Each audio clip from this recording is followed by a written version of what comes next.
quand le milliardaire Elon Musk a fait une visite imprévue à son ancien lycée à Pretoria.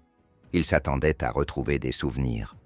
Mais à la place, il a rencontré Salvador Vargas, le même concierge qui, 40 ans plus tôt, l'avait discrètement protégé des brutes. À 80 ans, il nettoyait encore les couloirs, malgré des douleurs aux genoux et un salaire modeste. Ce qui a commencé comme une simple rencontre a conduit à une révélation surprenante sur leur passé commun et à une décision qui changerait leur vie. Car parfois, les personnes les plus importantes sont celles auxquelles on prête à peine attention. Elon sortit de sa voiture noire et regarda vers le lycée Pretoria Boys. Presque rien n'avait changé en 40 ans. Le même mur de briques rouges, la même grande fenêtre, les mêmes souvenirs, bons et mauvais. « Nous sommes en retard, Monsieur Musk, » dit Talia, son assistante. « Le ministre vous attend à Cape Town à 16 heures. »« Ça ne prendra pas longtemps, » répondit-il. Il entra discrètement dans l'école, laissant les souvenirs l'envahir. Là, sa vieille salle de mathématiques. Là, la bibliothèque où il se réfugiait. Il marcha le long des murs du couloir, caressant le cadre du bout des doigts. Un bruit de serpillière attira son attention. Un vieil homme nettoyait une tache de soda, le dos courbé, les mouvements lents. Quelque chose en lui semblait familier. « Monsieur Vargas », dit-il. Le concierge leva les yeux, surpris. « Bon Dieu, je te reconnais, jeune Musk. »« C'est moi », répondit Elon, « mais plus si jeune. » Ils échangèrent un sourire. Elon se souvint de ce gentil concierge qui apparaissait toujours au bon moment, éloignant les brutes sous le simple prétexte de nettoyer. « Vous avez travaillé ici pendant 52 ans. »« Cet endroit est ma maison, » répondit Vargas. « 52 ans, plus que la vie d'Elon. J'ai suivi ton parcours, les voitures électriques, les fusées. Je dis aux étudiants que je t'ai connu à leur âge. Certains ne me croient pas. » Et l'homme ressentit une pointe d'émotion. Cet homme avait été là pour lui, et il était toujours là, usé par les années. « Vous devriez être à la retraite, » dit Elon. « Les jeunes me gardent en vie, » répondit Vargas, en portant une main à son cœur. « C'est bon de vous revoir, Monsieur Musk. » Elon le regarda. Il avait le dos voûté et les mains noueuses à cause de l'arthrite. Il ne pouvait pas le laisser continuer ainsi. « Monsieur Vargas, avez-vous le temps de prendre un café ?» L'homme hésita, puis sourit. « Pour toi, bien sûr. Donne-moi 20 minutes. » Elon envoya un message à Talia. Cape Town reporté, chose plus importante. Il attendit, son esprit déjà en ébullition. Cet homme méritait mieux, mais surtout, il voulait l'écouter, comprendre pourquoi il continuait, et surtout, le remercier. Vargas venait de fêter ses 80 ans le mois dernier. « Tu devrais être à la retraite », disait toujours son fils depuis l'Australie. Mais en regardant par la fenêtre, il savait qu'il ne pouvait pas abandonner cet endroit. Elon prit une gorgée de café. « C'est meilleur que je ne l'imaginais, » dit-il. Puis après un silence, ajouta « Tu as toujours été bon avec moi, je ne t'ai jamais remercié. » Monsieur Vargas fit un geste de la main. « Ce n'est pas nécessaire, j'ai simplement fait ce qui était juste. Tout le monde ne le fait pas, » murmura Elon. À travers la fenêtre, les étudiants traversèrent la cour. « Vous savez, » dit Monsieur Vargas, « j'ai un album de coupures de mes anciens élèves qui ont réussi. J'ai des coupures sur vous, Tesla, SpaceX. » Il sourit avec fierté. « J'ai dit au directeur que ce garçon se cachait dans notre bibliothèque. » Et l'homme fut ému. Cela signifiait plus pour lui que n'importe quelle couverture de magazine. « Je n'étais pas un élève facile, » admit Elon. « Administratif, » confirma Monsieur Vargas en souriant. « Mais tu étais un bon garçon. » Un souvenir revint à Elon, une nuit où il était resté tard à l'école, enfermé sans s'en rendre compte. Il avait paniqué jusqu'à ce que Monsieur Vargas arrive avec ses clés. « Je soupçonnais que tu serais encore là, » dit-il simplement, puis il l'avait raccompagné chez lui. « Tu m'as ramené chez moi cette nuit-là, dit Elon. Ta mère était inquiète. Elle a appelé l'école, répondit Vargas. Tu ne me l'as jamais dit. Je ne voulais pas t'embarrasser, sourit l'homme. Un jeune professeur frappa à la porte. Oh, excusez-moi, je ne savais pas que vous aviez de la visite, dit-il en regardant Elon avec curiosité. C'est un ancien élève, répondit simplement M. Vargas. Après son départ, Elon demanda, à voix basse, « Est-ce que ta retraite est suffisante ?» Le sourire du vieil homme s'estompa légèrement. « Ce n'est pas beaucoup, mais je n'ai pas besoin de beaucoup. » Elon réfléchit, puis changea de sujet. « Pourquoi es-tu resté ici si longtemps ?»« J'ai trouvé un sens ici, » répondit M. Vargas. « Après l'armée, j'avais besoin de stabilité, et aider les jeunes m'a gardé optimiste. » Ils déjeunèrent ensemble à la cafétéria de l'école. Vargas raconta la perte de sa femme, Maria. « Elle disait toujours que tu allais changer le monde, » murmura Elon en hochant la tête. « Je suis désolé pour ta perte. » Le téléphone d'Elon vibra. Un message de Talia lui rappelait un rendez-vous, mais il l'ignora. « As-tu déjà rendu visite à ton fils en Australie ?»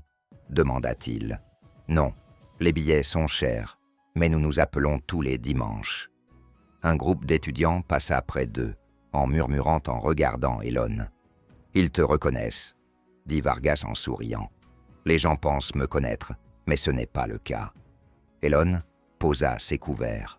Les fusées et les voitures électriques, c'est fantastique, mais il y a autre chose.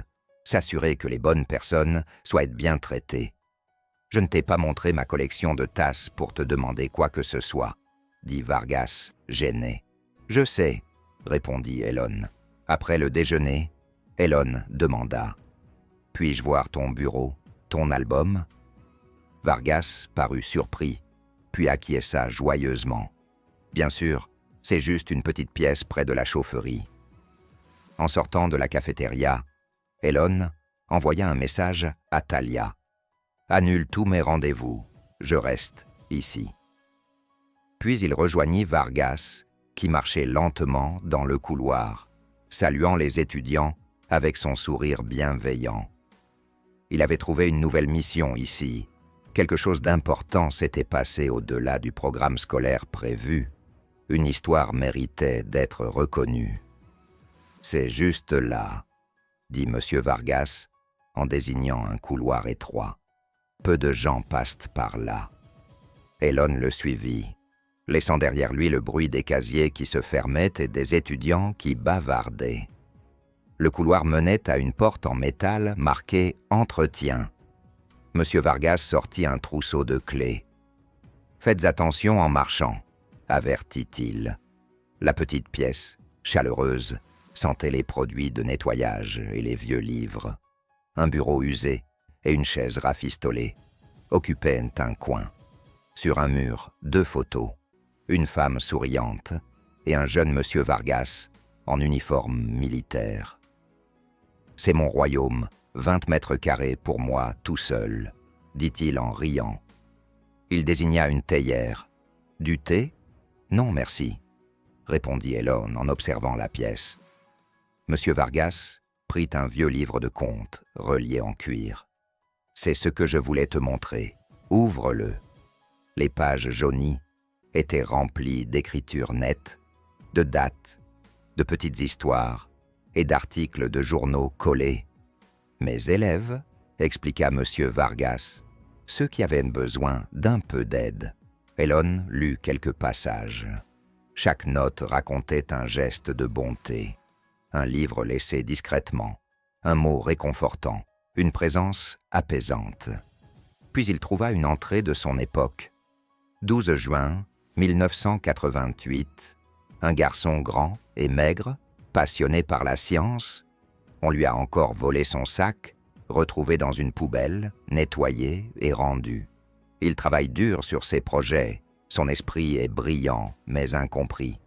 Il pourrait changer le monde si on lui en donnait le temps. Le cœur d'Elon se serra. M. Vargas l'avait vu clairement et l'avait soutenu en silence. « Tu as fait ça pour tant d'étudiants, » murmura-t-il. « Des petits gestes, répondit M. Vargas, en haussant les épaules. « Mais il compte, dit Elon en refermant le livre, ému. « Pourquoi es-tu resté ici ?» demanda-t-il. M. Vargas caressa la couverture en cuir. « J'ai trouvé ma place, être l'adulte dont j'avais besoin quand j'étais enfant. » Elon réfléchit. Il contrôlait des milliards, construisait des fusées et des voitures électriques, mais ici, un homme avait changé d'avis avec un balai et un mot gentil. « Montre-moi l'école à travers tes yeux, » demanda-t-il. Ils marchèrent ensemble, M. Vargas indiquant les coins oubliés, les réparations improvisées, les endroits où s'asseyaient les étudiants solitaires. En arrivant au gymnase, M. Vargas soupira. « Je dois nettoyer. »« Je vais t'aider, » dit Elon. Les joueurs de basket, incrédules, observaient Elon Musk manier la serpillière sous les instructions du vieux concierge. Après quelques minutes, Elon remarqua la douleur de M. Vargas. « Ta genou te fait mal ?» demanda-t-il. « À cause d'une vieille blessure, une opération serait nécessaire, mais trop coûteuse, » admit-il. Elon Musk s'arrêta. « Nous allons arranger ça, » déclara-t-il. Quand Elon Musk décidait de résoudre un problème, il trouvait une solution. Et maintenant, M. Vargas était en tête de sa liste. Il y a 5 ans, M. Vargas avait admis que même avec une assurance, sa part des frais médicaux dépassait son salaire annuel. Alors, il vivait avec la douleur. « Tu t'y habitues ?» demanda Elon, surprise. « Oui, et je prends des médicaments quand c'est trop fort, » répondit M. Vargas. Ils terminèrent de nettoyer le gymnase en silence. L'esprit d'Elon était plein de questions et de solutions possibles. « Il est presque l'heure de ta réunion, » dit M. Vargas. « J'ai encore un peu de temps. Puis-je te poser une question ?» Il s'assit sur un banc. M. Vargas se sentit soulagé de retirer le poids de ses jambes fatiguées. « Quels sont tes plans pour la retraite ?» demanda Elon. « Travailler autant que je peux. La pension ne suffit pas pour le loyer, les médicaments, la nourriture. Mais tu ne peux pas travailler éternellement. 1 ou 2 ans de plus, et ensuite je devrais aller vivre avec mon fils en Australie, mais je ne veux pas être un fardeau. » L'homme, stupéfait, posa une autre question. « Ton appartement ? Je le loue depuis 30 ans. Le loyer augmente, pas mon salaire. Et mes économies, je les ai dépensées pour le cancer de Maria, 3 ans de traitement, mais de bonnes années.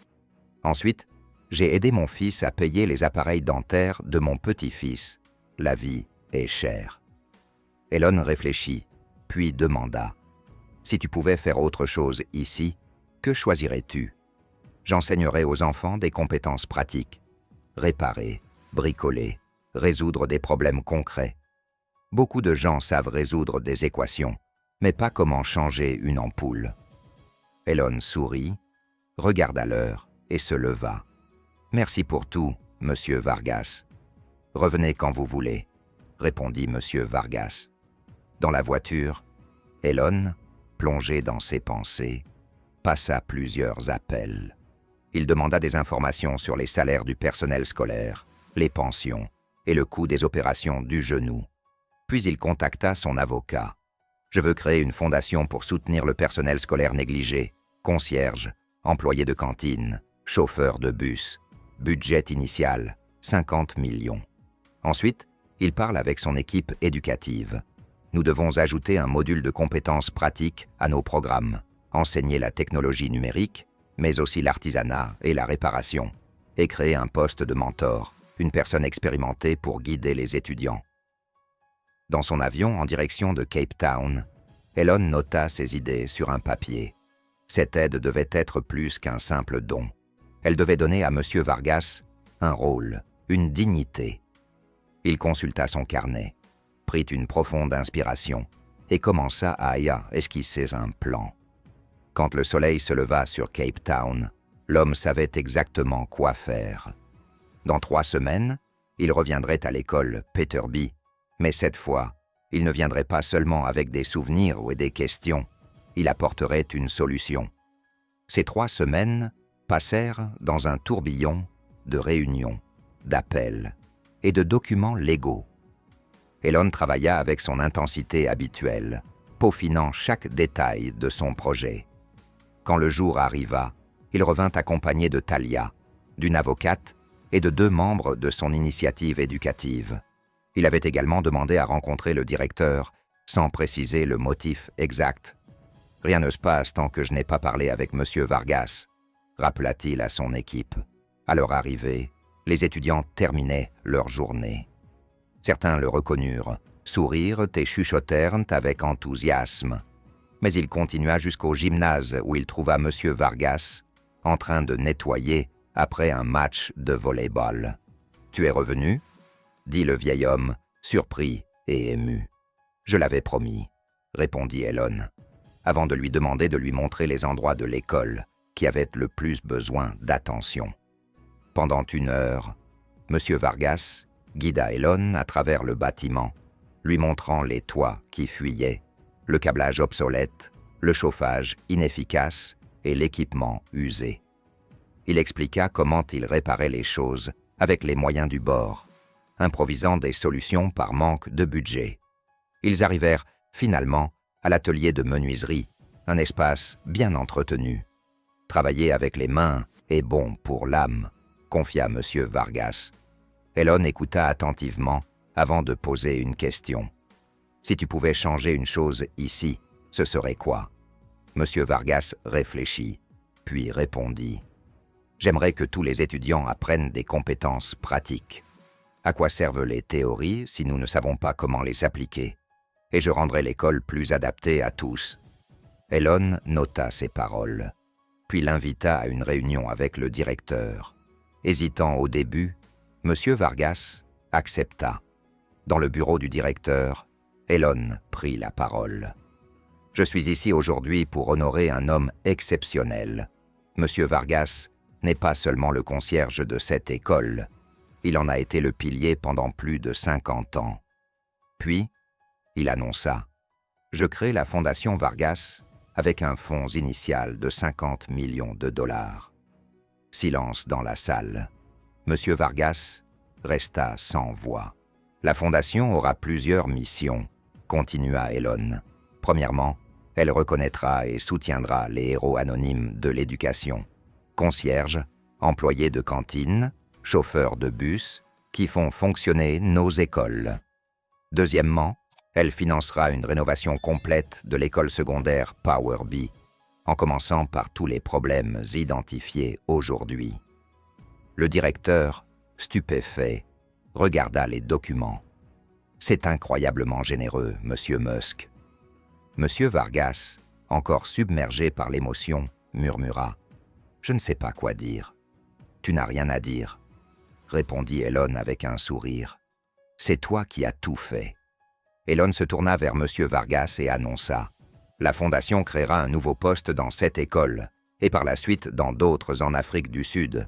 Ce poste, appelé « administrateur du bâtiment », combinera l'entretien et le mentorat des étudiants. » M. Vargas, surpris et intrigué, écouta attentivement.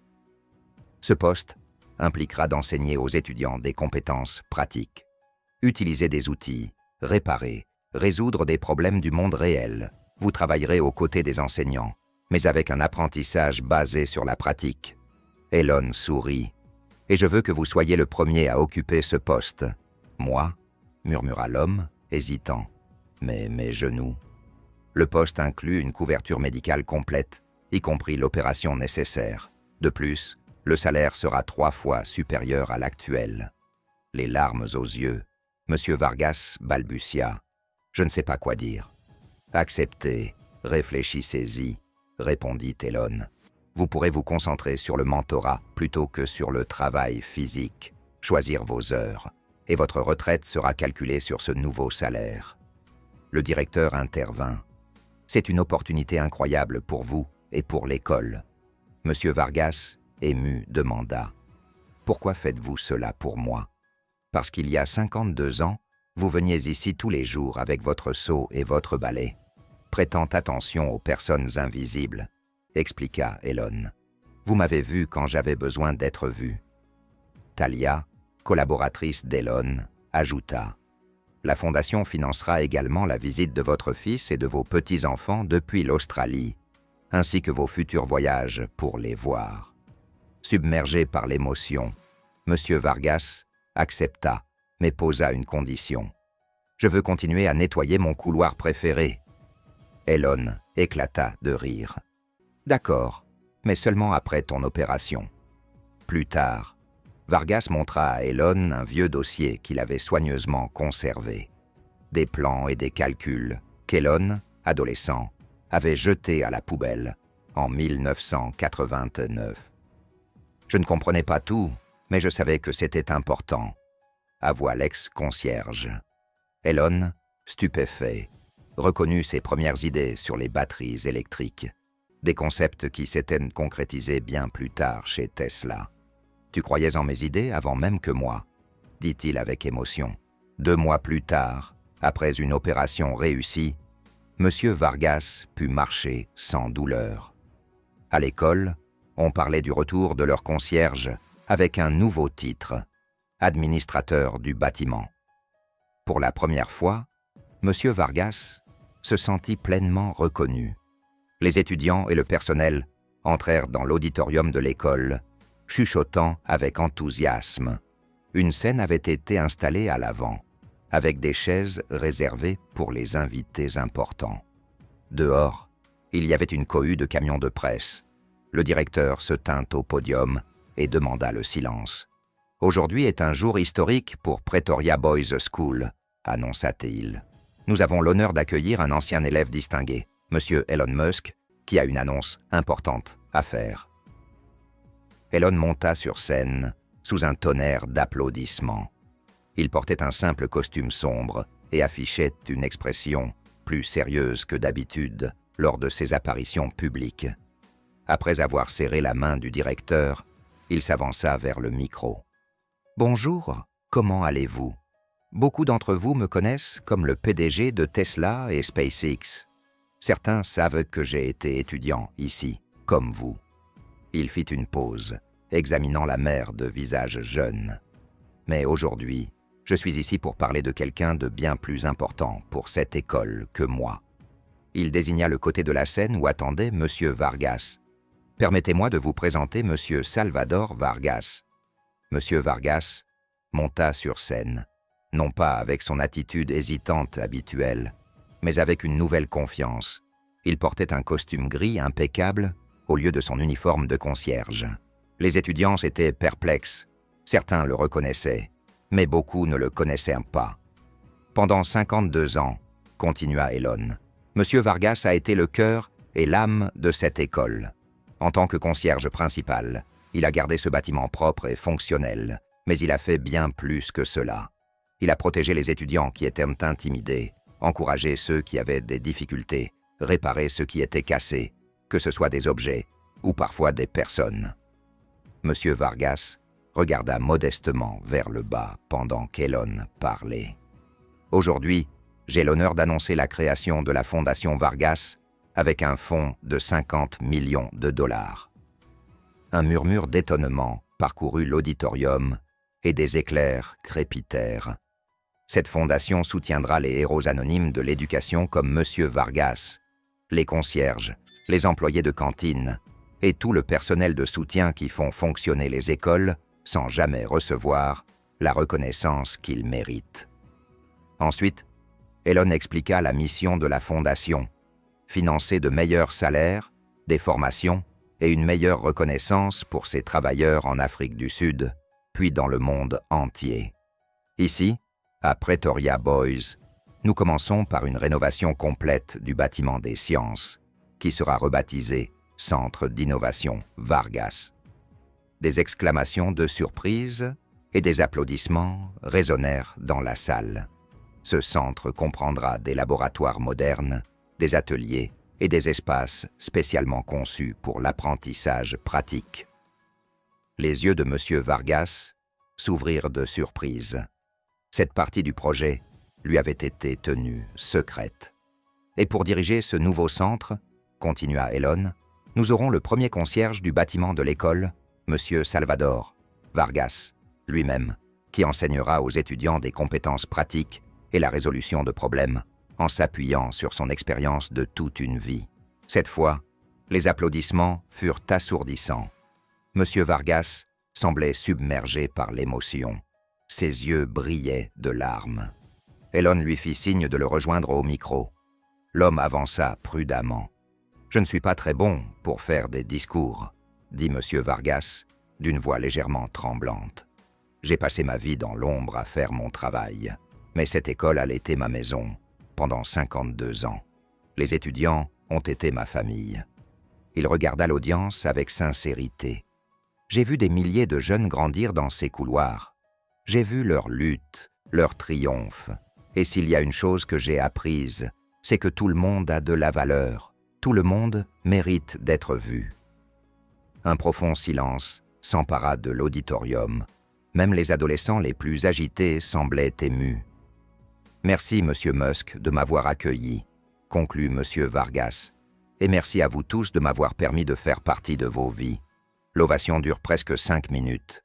Les journalistes affluèrent, posant des questions sur la fondation, les rénovations et cette collaboration inhabituelle entre un milliardaire et un concierge. Pendant toute l'agitation, Elon soutint Monsieur Vargas, s'assurant qu'il ne se sente pas submergé, de faire en sorte que ce soit son moment de briller après des décennies dans l'ombre. Lorsque la cérémonie se termina et que la foule commença à se disperser, Monsieur Vargas se tourna vers Elon, les yeux pleins de questions. « Pourquoi donner mon nom ?» demanda-t-il doucement. « Tu aurais pu l'appeler autrement. »« Parce que les noms comptent, » répondit Elon, « et le tien mérite d'être retenu. » Après la réunion, les journalistes entourèrent Elon et Monsieur Vargas. Les flashs crépitaient tandis que les journalistes posaient leurs questions.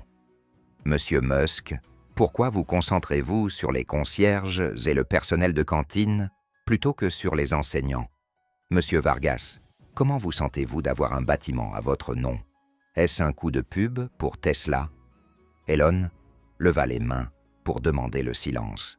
« Il ne s'agit pas de publicité, » dit-il fermement. « Il s'agit de reconnaître les personnes qui sont essentielles à l'éducation, mais qui sont souvent invisibles dans le système. » Il fit signe à Talia de le rejoindre. Elle lui remit une tablette et il projeta une série de graphiques et de données. « Nous avons analysé le rôle du personnel de soutien dans l'éducation, » expliqua-t-il. « Les résultats sont remarquables. Dans les écoles où les concierges, les employés de cantine et les chauffeurs de bus ont de meilleures conditions de travail et des liens plus forts avec les étudiants. Le taux de décrochage scolaire diminue de 15%. » Les journalistes prenaient des notes tandis qu'ils continuaient. « Pensez-y, ces membres du personnel voient les étudiants dans des contextes différents de ceux des enseignants. Un enfant timide peut ne jamais parler en classe, mais discuter tous les jours avec la responsable du déjeuner. Un adolescent en difficulté peut éviter les enseignants, mais faire confiance au concierge qui ne le note ni ne le juge. » Monsieur Vargas, qui semblait très gêné par cela, murmura. « Notre recherche montre que 62% des étudiants en difficulté déclarent avoir une connexion significative avec un membre du personnel non enseignant. Pour beaucoup, ces relations sont vitales. » Un journaliste demanda un exemple spécifique. Monsieur Vargas hésita, puis murmura. « Il y a 15 ans, un garçon est venu ici. Il était en colère, toujours prêt à se battre. Un jour, je l'ai trouvé derrière le gymnase avec une boîte de pilules. Le public retint son souffle. Je suis resté avec lui 2 heures à parler. Puis j'ai appelé le conseiller de l'école quand il s'est senti prêt. Ce garçon a fini par obtenir son diplôme et devenir médecin. Il m'envoie une carte chaque Noël. » Un silence régna, un moment. Elon continua. Et ce n'est qu'une des centaines d'histoires. Les journalistes continuaient leur conférence, fascinés, tandis que les étudiants regardèrent maintenant Monsieur Vargas avec un nouveau respect. Plus tard, seul dans le bureau du directeur, Elon demanda à voix basse « Comment vous sentez-vous, Monsieur Vargas ?» Il réfléchit, puis secoua la tête. « Non, c'est simplement beaucoup à assimiler. Je n'ai jamais cherché l'attention. J'ai toujours travaillé dans l'ombre, mais soudain, Tout le monde veut entendre ce que j'ai à dire. » « Ils auraient dû écouter bien plus tôt, » dit Elon. « Il est temps de faire entendre les voix qui ont été ignorées. » Monsieur Vargas acquiesça. Ma femme Maria aurait adoré. Elle disait toujours que les écoles devraient valoriser tout le monde, pas seulement ceux avec de grands titres. Elle avait raison, répondit Elon. Monsieur Vargas le regarda avec curiosité. Qu'est-ce qui vous a poussé à créer ce centre et cette fondation? Elon réfléchit. Quand je t'ai vu, à 80 ans, encore en train de nettoyer avec les genoux douloureux, je me suis senti en colère. C'était injuste, mais l'injustice sans action est inutile. Les choses devaient changer, pas seulement pour toi, mais pour tout un système. 6 mois plus tard, le centre d'innovation Vargas était prêt, moderne, lumineux, conçu pour l'apprentissage pratique. Les nouveaux espaces reflétaient la vision de Monsieur Vargas. Il était maintenant responsable du bâtiment et enseignait aux étudiants à réparer et construire. Le jour de l'inauguration, après les discours, Elon prit la parole une dernière fois. Monsieur Vargas m'a montré quelque chose de précieux, mes vieux dessins de batterie que j'avais jetés quand j'étais adolescent. Il les avait conservés pendant plus de 40 ans. Ces croquis ont inspiré une grande avancée chez Tesla. Pour cela, j'ai décidé que 5% des revenus générés par cette technologie lui reviendraient. La foule applaudit. Monsieur Vargas resta sans voix. Après la cérémonie, il emmena Elon à l'écart et lui murmura un secret qu'il avait gardé pendant des décennies. Elon, stupéfait, le regarda fixement en silence.